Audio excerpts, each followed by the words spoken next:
This is Colin McGuigan for Conlan Boxing, proudly sponsored by that prize guy. Delighted to be joined by Lewis Crocker today. Lewis, how's things, mate? All good, mate. How you keeping?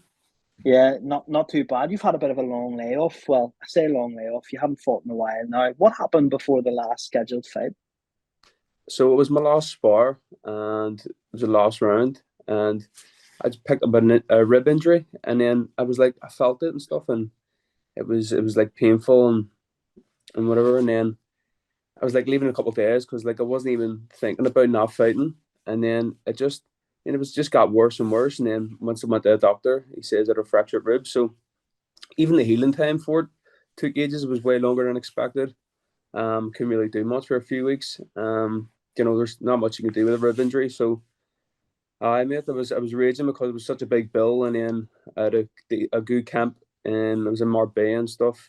First camp with Booth, so I was gutted, but got the ball rolling again and back out on the 10th here.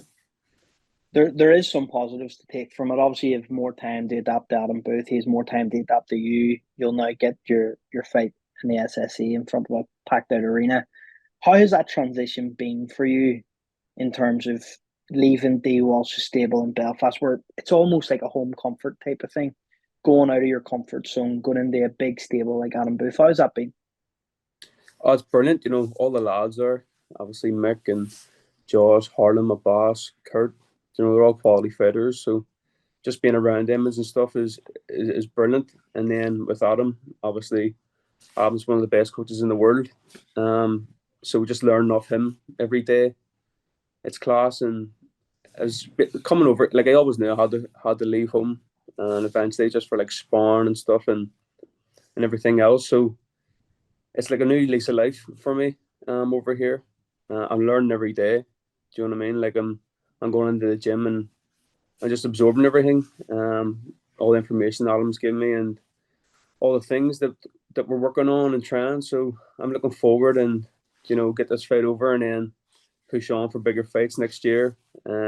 Obviously with a lot more camps behind me and see my full potential. What has Adam Booth changed in your game, or what's he improved in your opinion? A lot of technique, mate.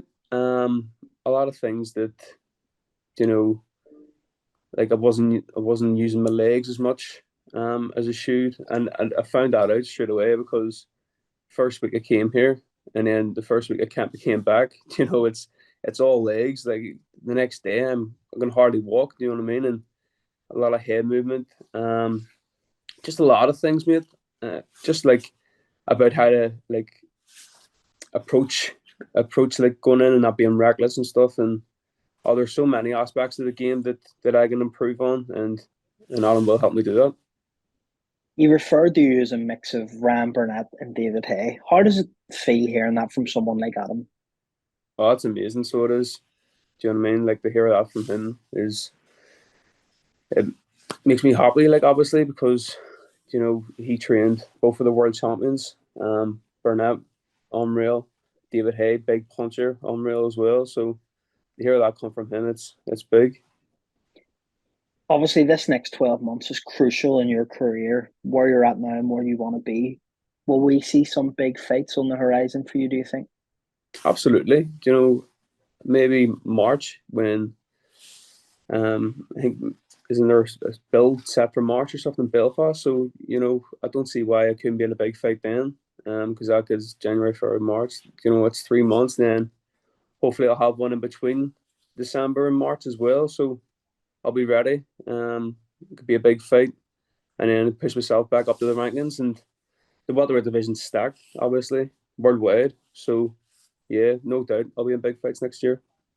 If you had to give us a prediction for December 10th, what would that be?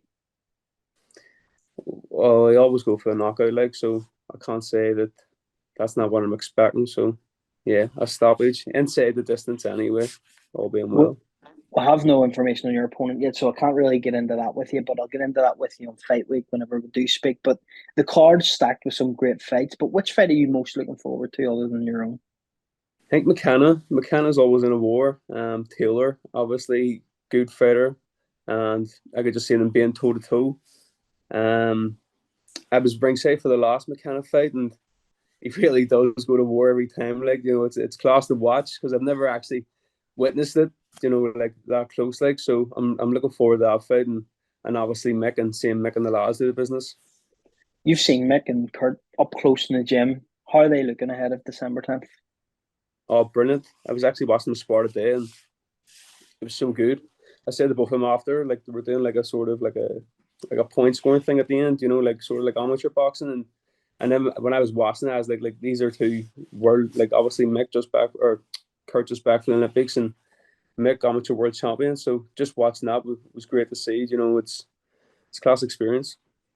Well, Lewis, look, thanks a million for your time. We'll catch up again on Fight Week, and good luck and speak to you soon, mate. Appreciate it. 100%, mate. Thank you.